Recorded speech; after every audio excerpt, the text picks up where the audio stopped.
Je m'attendais pas à leur faire celle-là, mais... Nadia la victime, Nadia la victime, on la met en danger pour les besoins scénaristiques. Nadia la victime, Nadia la victime, ce sera un boulet de façon forcée.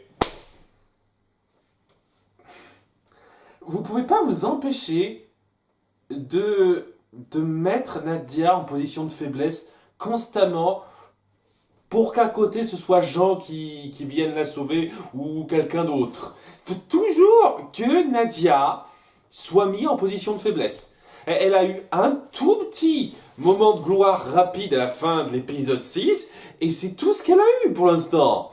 Et on n'arrête pas de la victimiser. C'est chiant. C'est chiant.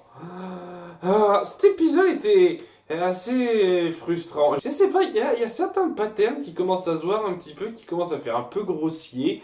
Et ouais, toute cette période, à partir du moment où donc nos personnages ont été récupérés par le Nautilus et s'acclimatent à l'atmosphère, eh ben, elle a pas autant de force, autant de poids, autant d'impact qu'avant. C'est sûr que quand on sort des 4 épisodes assez imposants sur l'île où on doit lutter contre Gargoyle avec ses ennemis qu'on connaît pas très bien, c'est un peu normal de rabaisser un tout petit peu la tension, un petit peu le niveau de puissance de la chose, mais là, ouais, je sais pas, hein, c'est pas mauvais du tout, mais il y a quelque chose qui manque. Voilà, il y a quelque chose qui commence à me manquer là-dedans, et ouais, le fait que Nadia serve encore à rien, à part se plaindre, c'est un peu saoulant. Parce que vous voyez, on poursuit la connerie qu'il y a eu à la fin de l'épisode précédent, comme quoi Nadia est super vénère, que Nemo ait tué quelqu'un, mais c'était pour me défendre, mais je m'en fous. C'est mieux que de laisser quelqu'un me tuer que de tuer quelqu'un. Elle le dit à un moment donné, hein. Je sais pas si c'est la traduction qui fait ça pas très bien, mais juste après que Jean l'a défendu en disant il a fait ça pour te protéger, il aurait pu te tuer, elle dit ouais, mais ça aurait été mieux qu'il le fasse plutôt que qu'il le tue. Vaut mieux se laisser mourir que d'être un assassin. C'est ça le truc. Légitime défense, non, c'est pas bien. C'est de la merde ça.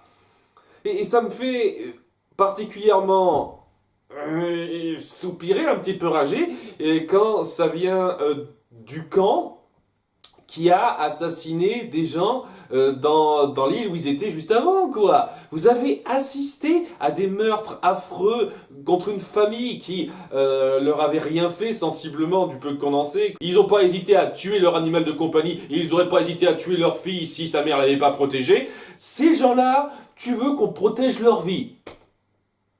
Et t'en veux à Nemo d'avoir tué l'un d'eux alors qu'il... Va te faire mettre Nadia. Sérieusement.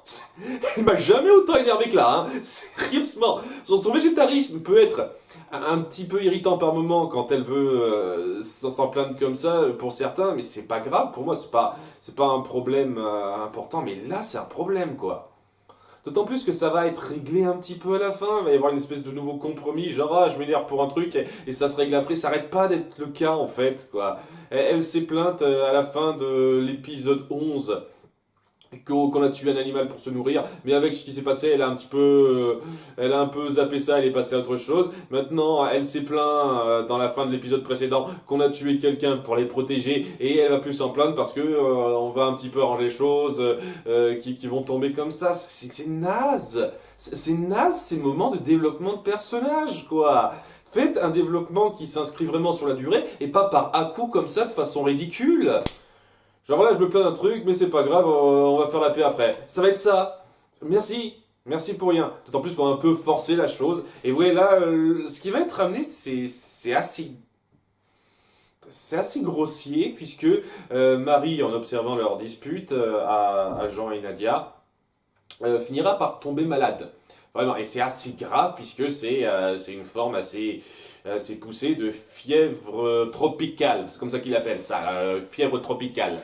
Donc voilà, le docteur ne peut rien faire, malgré les suppliques de Samson, apparemment avec leur grande scène d'action qu'ils ont vécue ensemble dans l'épisode précédent, il est super attaché à elle maintenant. Et voilà, apparemment, il n'y a rien qu'on puisse faire, ils n'ont pas les moyens pour ça, c'est dramatique, tout ça. Seulement, il se pourrait que le capitaine Nemo sache ça, parce qu'il a une grande connaissance, il devrait pouvoir savoir comment guérir la fièvre tropicale. Et donc, on se dit, super, peut-être que ça va aider. Il y a Nadia qui se rue pour lui parler, en lui balançant une fois de plus ce qu'elle a vécu l'épisode précédent. Ah, vous préférez tuer quelqu'un ou sauver des vies? Dites-moi, direct, quoi. Tandis que, bon, je vais pas parler, mais ils sont en train de suivre le Garfish, c'est comme ça que ça s'appelle, les petits vaisseaux de gargoyle. Voilà, parce que bon, c'était pas le grand vaisseau de gargoyle, là c'était un des nombreux petits vaisseaux qu'ils ont, un petit navire sous-marin qu'ils ont.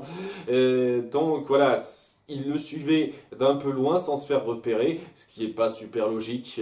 Je veux dire, on a montré dans l'épisode précédent que les gars de Gargoyle, ils avaient repéré le Nautilus, Nemo et ses hommes dans le coin avant que Nemo les repère.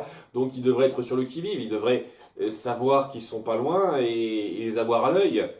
Mais apparemment, on fait comme si ils n'ont pas fait gaffe. Ils sont repartis chez eux, ils ont perdu un de leurs super robots avec un mec qui le pilotait. Ils se sont dit, ok, on repart et sans doute que Nemo nous pistera pas. Ou j'en sais rien, peut-être qu'il l'envoie balader aussi, hein. Ça se trouve, il compte le faire en sorte qu'il le suive pendant des dizaines de jours sans rien. Parce que oui, on dit que ça fait genre 10 jours, c'est un peu bizarre là, le passage du temps, je trouve. Mais bon, voilà quoi, ils sont pris, c'est ça le truc qu'il faut garder en tête, dans la recherche de là où se trouve Gargoyle, donc en pistant un de ces petits navires de loin.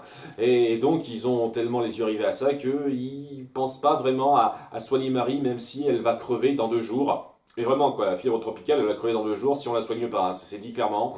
Et c'est là que tombe le truc qui m'a le plus irrité de l'épisode, c'est que Nadia tombe malade à son tour. Elle a également attrapé cette fièvre, ce qui a été transmise par Marie. Les autres qui ont touché Marie, apparemment non. Samson, par exemple, lui, il est résistant à ça.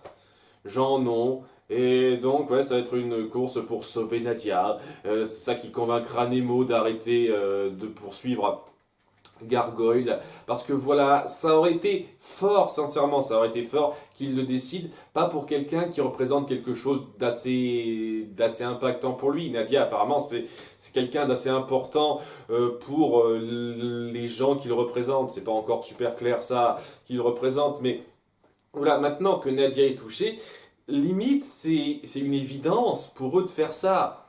Et malgré tout, on a une espèce de débat. Electra apparemment qui se dit que c'est la bonne cette fois, on a notre super piste pour capturer avec le gargoyle, alors que je précise quand même qu'ils ont déjà eu droit à ça dans l'épisode 4 et elle n'était pas à ce point prise par le truc, quoi. Elle se disait pas, ah, merde, on a loupé ça, on va rater notre occasion de nous venger. Comme ça, elle n'en était pas à ce stade-là. Et elle se disait vraiment, mais pour la prochaine fois, ok, très bien. Alors que là, vraiment, elle a l'air complètement aux aguets, quoi. On a notre occasion de nous venger, il faut pas qu'on la lâche, hein. Même si on peut perdre 2 enfants dans la foulée, c'est pas grave s'ils meurent, il faut qu'on se venge. Vraiment. Waouh. C'est un peu bizarre, hein, ce comportement. C'est pour appuyer de façon forcée, vraiment, que que nos habitants du Nautilus sont tous portés par le même but, la vengeance contre le gargoyle. Et ouais, c'est un peu forcé et c'est moyennement en adéquation avec ce qu'on a vu avant, je trouve. Surtout par rapport à Nadia, quoi. Le fait que Nadia soit malade, ça devrait représenter beaucoup, pas seulement pour Nemo qui, maintenant, j'en suis presque certain, est son oncle. Oui, parce que voilà, elle dit rapidement à Electra que ouais, vous voulez bien qu'on se venge, moi pour mes parents, vous pour votre frère. Donc, j'imagine que son frère était le père de Nadia. Sait-on jamais, sans doute ça. Hein, donc je dirais que c'est son oncle. Hein, mais vraiment, hein, un tâton, hein, je suis pas encore sûr à 100%, c'est sûr. Hein. Voilà, on le met un petit peu en avant. Et ouais, si c'est considéré comme une sorte de princesse, pour les gens qui ont ce même passé-là, il ne devrait pas y avoir que Electra et Nemo qui se rendent compte de ça, et donc tout le monde devrait se dire, ok, mais il faut qu'on la sauve. parce que c'est important, parce qu'elle est importante, pas juste parce que c'est une enfant, mais parce qu'elle représente quelque chose d'important pour notre peuple d'une certaine façon, un truc comme ça. Donc oui, je trouve ça... Je trouve ça, malheureusement, trop facile que Nadia tombe malade. Trop facile, ça aurait été nettement plus intéressant que quelqu'un d'autre tombe malade, que Jean tombe malade. En fait, vous auriez fait le même scénario avec Jean qui tombe malade et Nadia qui reste en bonne santé et qui participe à comment soigner ça, et ça aurait été, je pense, un épisode très acceptable. Malheureusement, non, c'est moyennement le cas ici. J'ai du mal, j'ai vraiment du mal, hein. Donc, on se retrouve avec Nemo qui finit par décider de changer de cap, aller vers Riff 69. Riff 64, excusez-moi, c'est moi qui ai l'esprit mal placé comme d'habitude. Donc ouais, il se dirige vers Riff 69, qui est un endroit précis pour avoir de quoi soigner la fièvre tropicale. Et il le sait parce que ta gueule... Voilà, on va en parler de ça dans pas longtemps. Mais bon, avant, on va voir quelques petits moments. Il va y avoir Jean qui va avoir une petite discussion avec avec Samson sur un petit peu pourquoi il fait ça, Nemo, pourquoi ils sont partis dans cette voie-là, et il y a Samson qui lui parle de la guerre, quoi. C'est vraiment un état de guerre, c'est pour ça qu'on tue chez les autres sans discrimination, c'est un peu le principe. Il a du mal à comprendre ça, le petit commentaire un peu facile, ça passe, hein, mais un peu facile, hein, déjà vu des tas de fois, ce genre de choses. Un petit commentaire sur la guerre. Il y a notre équipage qui finit par se faire une raison en se disant qu'on ne peut pas aller jusqu'au bout de notre plan si ça signifie laisser 2 enfants mourir pour ça. Ce qui est vrai, il y a qu'Electra qui a vraiment l'air complètement remonté contre ça, ce qui, une fois de plus, est un peu bizarre pour moi. Et voilà quoi, on met en place le fait qu'il faut se rendre donc à Riff 64, qui est une espèce de grosse grotte sous-marine où il y a, comme par hasard, des algues, des espèces de petites herbes sous-marines qui peuvent guérir la fièvre tropicale.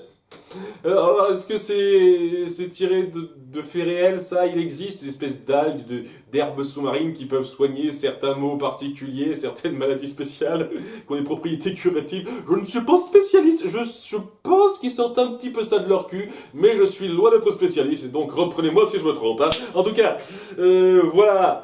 Comment ça se fait que Nemo sache ça? Il peut pas avoir visité toutes les mers, et comment il a pu se rendre dans cette cave, se dire tiens, cette plante,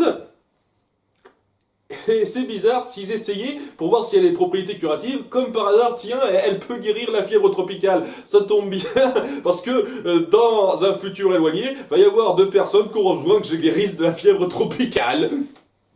À ce moment-là, pourquoi t'as pas pris une réserve de ces plantes pour garder des médicaments là-dessus?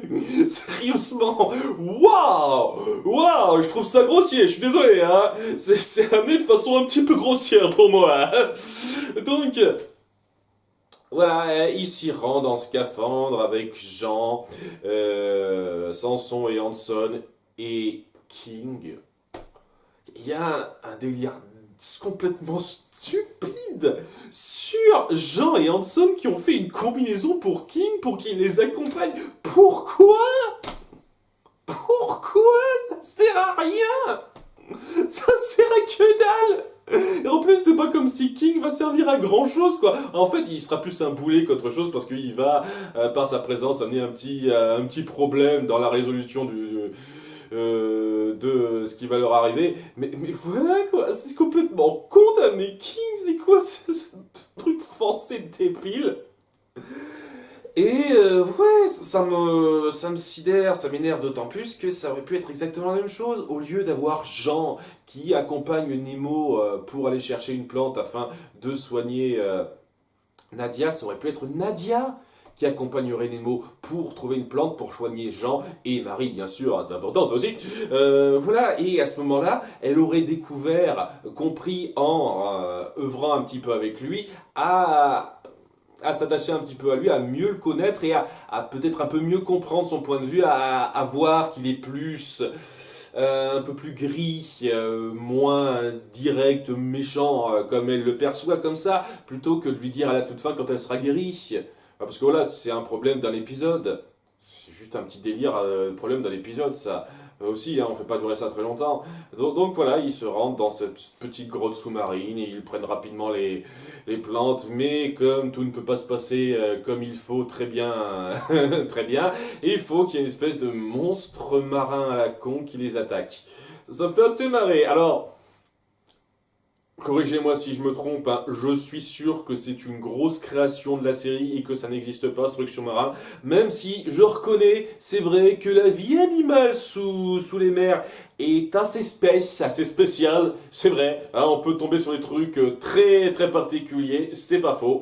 Mais je pense que c'est une création typique de la série. Donc ça me fait assez marrer que dans l'épisode 3, on mette en avant, vous savez, cette espèce de grande créature marine qui fait du mal au vaisseau, tout ça, et qu'on démystifie ça en disant, bah, en fait, c'est des sous-marins, pour dire qu'en fait, ça existe, des créatures marines géantes, tout ça. C'est juste qu'on l'a pas encore vu, elle se montrait pas, celle-là. Mais voilà, quoi, c'est une sorte de serpent géant de mer. Voilà, c'est une grosse tête de serpent bien précise, quoi.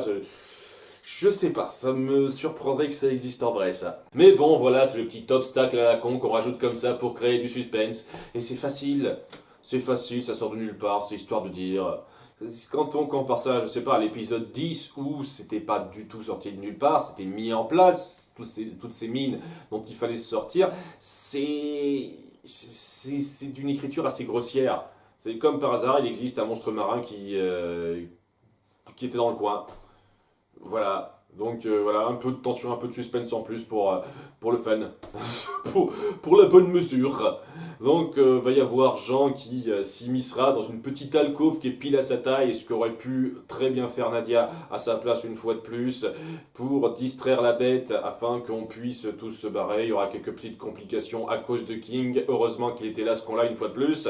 Et ils finiront par remonter et ramener le remède pour guérir Nadia. Et Nadia donc ira mieux, elle sera plus en colère contrairement à ce qu'on a vu en début d'épisode, et elle aura un peu plus d'attache pour Nemo parce que voilà, il lui a sauvé la vie. Sachant que ça aurait été tout aussi fort, même plus, si Nadia l'avait accompagné, avait découvert ça elle-même en participant à l'aventure. C'est juste, j'ai rien contre le fait, contre le principe du preux chevalier qui vient sauver la demoiselle en détresse. C'est un concept, un schéma qui passe bien. Mais dans une série où ce schéma doit se répéter avec les mêmes personnages continuellement, c'est gavant. C'est vraiment gavant. Ce qui rendrait la chose beaucoup plus intéressante, ce serait vraiment que ça alterne un petit peu. Que ce soit Nadia qui aide à sauver Jean. Pour une fois, cet épisode est frustrant. On amène les choses un peu trop n'importe comment, un petit peu trop comme par hasard, dans le déroulé pour que ce soit vraiment satisfaisant. Et j'hésite, hein. Déjà, c'est pas un bon épisode. Est-ce que je le considère comme moyen ou mauvais? Je suis pas sûr, hein.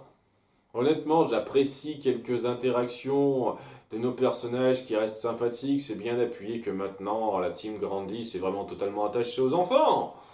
Voilà, l'action, le visuel reste toujours aussi sympathique à regarder. Il y a une bonne créativité, c'est sûr. Le petit conflit qu'on veut créer, comme quoi on est prêt à arrêter de poursuivre Gargoyle pour aider deux enfants. La petite réflexion qui est faite autour, elle est pas mal, même si un peu grossier sur les bords, une fois de plus. Il y a des réactions que je trouve vraiment excessives quand je compare ça à ce qu'on a mis en place avant. Tout ça, c'est pas mal du tout, ça s'empile un petit peu pour arriver à compenser toute la grossièreté de comment l'intrigue est amenée, de comment on fait progresser les choses et la redondance du fait que Nadia est une victime, et j'avance ça. Donc, ouais, les deux se compensent juste à peine et c'est un épisode moyen pour moi. Et ouais, j'espère qu'on va commencer un petit peu à changer changer de cadre, de dynamique, de groupe. Parce que voilà, un truc qui m'avait vraiment plu dans le début de cette série, c'est de voir que rien ne reste sur place. On n'arrête pas de changer un petit peu le statu quo. Et ça était très réminiscent une fois de plus des Mystérieuses Cités d'Or où on restait jamais vraiment sur place. Et même si techniquement, oui, nos personnages restent jamais vraiment sur place puisqu'ils sont dans un sous-marin, c'est le même environnement qu'on garde. Les mêmes personnages qui interagissent entre eux, les conflits concrets, tout ça, ça commence à rester dans une zone de confort entre guillemets qui se maintient. Et bon, il y a énormément de séries qui font ça, hein, c'est pas, ça devient pas mauvais du jour au lendemain de faire ça, mais disons que ouais, c'est un peu la force du début de cette série et de la série des Mystérieuses Cités d'Or, le fait qu'on ne reste jamais vraiment sur place. Donc j'espère qu'on changera un petit peu le cadre, qu'on va pas rester constamment dans le Nautilus à chercher tel ou tel truc, à faire face à tel conflit, toujours dans le même vaisseau, tout le temps, tout le temps. J'espère que on va changer un petit peu la disposition de nos personnages dans ce cadre-là. Mais bon, ça, on verra par la suite. En tout cas, ouais, un épisode moyen. Le moins bon de la liste pour l'instant. J'espère que ça ne descendra pas plus bas que ça, parce que vraiment, ça promettait énormément. Et depuis 2-3 épisodes, je suis pas aussi chaud que ça. Mais bon, qui vivra verra, comme on dit. À bientôt pour l'épisode 15. Bye!